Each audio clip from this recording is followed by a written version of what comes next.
Rasul yang diutus ke tengah-tengah kita menjadi pertanda kalau beliau adalah tanda dekatnya hari kiamat. 14 abad yang lalu Rasulullah SAW mengisyaratkan bu'astu ana wasah kahatain, jarak diutusnya aku dengan kejadian hari kiamat itu seperti telunjuk dan jari tengah. Wa huwa yubaidu qalilan bainahuma, Rasulullah menjarangkan sedikit antara telunjuk dan jari tengahnya. Nah, Rasulullah SAW mengatakan jarak beliau diutus dengan hari kiamat seperti ini 14 abad yang lalu. Lah kita hari ini mau bilang apa, perempuan? Kalau saya melipat jari tengah saya, antara kita dengan kiamat, waspadalah. Ya. Saya merinding ketika membaca dua kitab Nihayatul Anam karya Dr. Muhammad bin Abdurrahman Al-Arifi dari Saudi Arabia yang nyaris hampir ke Indonesia pada tahun 2015,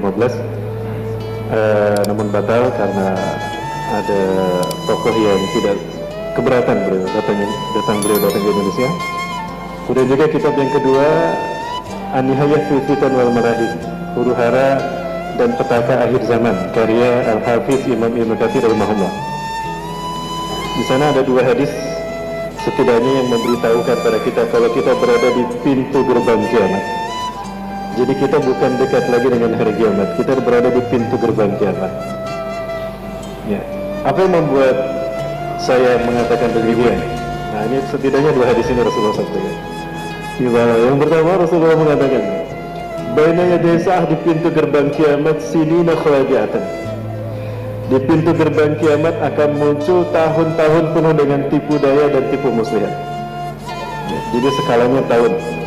Kalau tahun-tahun kita rasakan penuh dengan tipu daya dan tipu muslihat, waspada, kita berada di pintu gerbang kiamat. Indikatornya ada tiga. Yang pertama, yukadzabu fiha shadiq. Orang-orang yang benar, orang-orang yang jujur didustakan. Orang-orang yang berkata benar dibohongi. Ya, sudah terjadi belum? Sudah di luar negeri sana ya. Ya, di Mesir. Nah, ketika yang benar dibohongi, yang jujur didustakan, yang kedua pasti terjadi juga. Ya, wa yusaddaqu fihal kadzib, dibenarkannya para pembohong, para pendusta dibenarkan. Ya. Nah, yang ketiga, karena ini sistem, ini juga pasti terjadi. Ketika yang benar dibohongi, yang jujur didustakan, ketika para pendusta dibenarkan, maka yang ketiga, wa yu'tamanu fil kha'in, para pengkhianat muncul, diangkat menjadi penguasa. Ya. Jika tiga hal ini terjadi, berarti kita berada di pintu gerbang kiamat. Ya. Bagaimana Bapak Ibu? Yakin kita berada di pintu gerbang kiamat? Berdasarkan hadis tadi. Baik, hari ini kita tidak berbicara tanda-tanda kiamat yang lain, melainkan berbicara tentang Imam Mahdi dan pengikutnya. Nah, kiamat tidak akan terjadi, melainkan tanda-tandanya muncul. Dan tanda-tanda kiamat ini terbagi dua, asyratus sughra wa asyratul kubra. Tanda kecil dan tanda besar. Berbicara tanda kecil, itu tandanya cukup luar biasa banyak. Di antaranya ada kurang lebih tanda yang pernah saya hitung dari tanda kecil kejadian hari kiamat dari beberapa kitab, itu kurang lebih ada 164 buah tanda, dan nyaris hampir semua terjadi. Yang belum terjadi tinggal dua, yaitu apa? Munculnya gunung emas di sungai Efrat, Kashful Furat minad Dahab. Ya. Ya. Kemudian yang kedua, munculnya Imam Mahdi. Nah, munculnya Imam Mahdi ini bisa jadi berbarengan dengan munculnya gunung emas di sungai Efrat. Walaupun semilir angin tentang gunung emas ini pernah terbaca sejak 2005, di mana kenapa Saddam Hussein dieksekusi mati. Nampaknya Amerika sudah membaca ada gunung emas di bawah sungai Efrat. Satelit Amerika sudah menemukan warna kuning emas ini di bawah sungai Efrat yang sekarang ini sudah mulai mengering. Dengan alasan terorisme, membantu Al-Qaeda dan juga menyimpan senjata pemusnah massa, Saddam Hussein ditangkap dan dieksekusi mati. Padahal 2011 yang lalu kemudian Colin Powell meminta maaf kalau ternyata Saddam Hussein tidak pernah terlibat dengan teroris Al-Qaeda dan tidak punya senjata pemusnah massal. Saya ada tayangan di sini.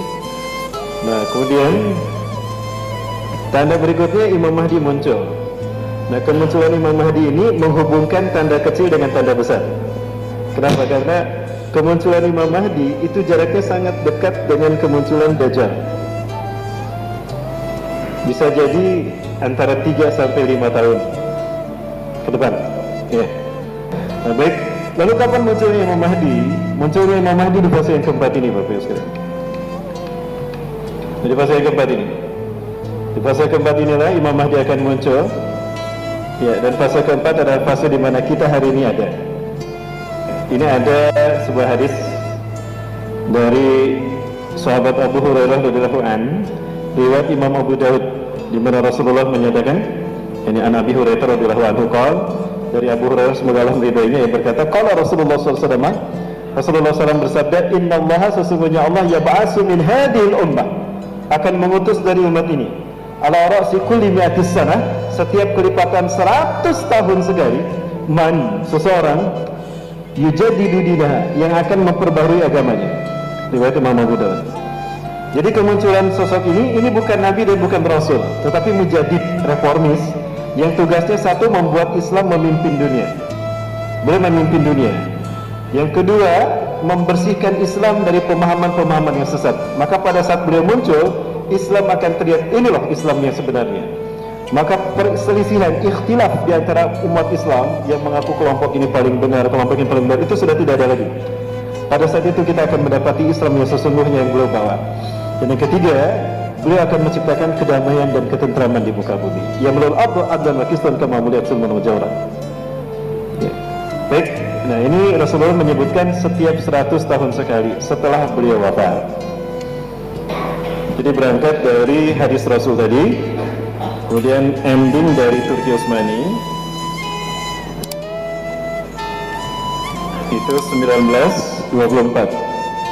Kalau ditambah 100 tadi berdasarkan hadis Abu Daud dari Abu Hurairah, tambah 100 berarti 2024. Barangkali ini yang memberikan referensi bagi 15 negara Eropa yang pada tahun 2005 mereka berkumpul, mengirimkan intelijen terbaik mereka, berkumpul di markas CIA di Langley, Virginia, Amerika Serikat. Mereka membicarakan apa yang kita kaji sehari-hari ini. Ada 3 hal yang mereka bicarakan secara penting. Yang pertama, in 2024 we raise the new Islamic Caliphate in the world. Di tahun 2024 akan muncul sistem khilafah terbaru, sistem khilafah Islam terbaru. Inilah kenapa mereka mulai saat ini fobi, takut dengan khilafah. Karena sebentar lagi kan. Dan yang kedua, mereka mengatakan and Europe will becomes Muslim state. Eropa akan menjadi wilayah Islam. Dan yang ketiga yang mereka katakan, Islam will rise from the east. Islam akan bangkit dari timur. Mereka mengarahkan telunjuknya ke Indonesia. Maka jangan salah kalau kita ditekan habis-habisan sekarang. Pernyataan dari Wakil Ketua Rabithah Ulama Palestina, beliau buta karena disiksa Israel di penjara. Beliau mengatakan, ala kulli biladil muslimin alladzina yaqbaluna al-islam dinahum antum ya Indonesia lam yakhtarakumullah liqiyami hadatin. Dari semua negara yang menerima Islam sebagai agamanya, tinggal kalian Indonesia yang belum Allah pilih untuk memimpin kebangkitan Islam. Rasulullah SAW menyatakan, inna qabla khurujid dajjal, sesungguhnya sebelum kemunculan Dajjal, salatu sanawat syidad, akan muncul 3 tahun tersulit bagi manusia tinggal di muka bumi. Jadi bukan 5 tahun tapi 3 tahun. 2022 Wallahu a'lam bishawab. Fiha jawun syarif, di 3 tahun ini umat manusia akan mengalami kekeringan yang sangat luar biasa. Wa fi sanatil ula, di 1 tahun pertama, ya'murullahu an ta'assama an tahbisa sulusa matriha, Allah akan memerintahkan pada langit menahan sepertiga airnya, maka selama setahun sepertiga air hujan tidak turun. Ingat, ciri-ciri Imam Mahdi muncul ketika bumi mulai mengalami kekeringan. Jadi perkiraannya antara di tahun pertama atau di tahun kedua kekeringan umat Islam mengalaminya, Imam Mahdi akan keluar. Wa yamrul arda an tahbita sulusa nabatiha, dan Allah perintahkan pada bumi menahan sepertiga tanamannya. Maka sepertiga tanaman tidak tumbuh selama 1 tahun. Itu di tahun pertama. Wa fi sanati tsaniyah, dan di tahun kedua, yamrul arda as-sama an tahbita sulusai nabatiha, sulusai matriha, dan kepada langit di tahun kedua Allah perintahkan menahan 2/3 airnya. Maka selama 1 tahun di tahun kedua 2/3 hujan tidak turun. Wa ya'murul arda an tahbita sulusai nabatiha, dan Allah perintahkan bumi menahan 2/3 tanamannya. Selama 1 tahun tidak tumbuh. Dan wa fi sanati tsalitsah, di tahun ketiga Allah perintahkan angin menahan semua airnya dan bumi menahan semua tanamannya. Fala tutira qutratun minas sama' fi tilka sanah, maka di tahun ketiga inilah tidak menetes 1 tetes pun hujan selama setahun. Bayangkan Pak, setahun tidak ada setetes pun dari langit. Ya. Wa ya'murul arda an tahbisa kullal nabatiha, dan Allah perintahkan bumi menahan semua tanamannya. Tidak ada 1 tanaman pun tumbuh selama setahun di tahun ketiga. Dapat kita bayangkan?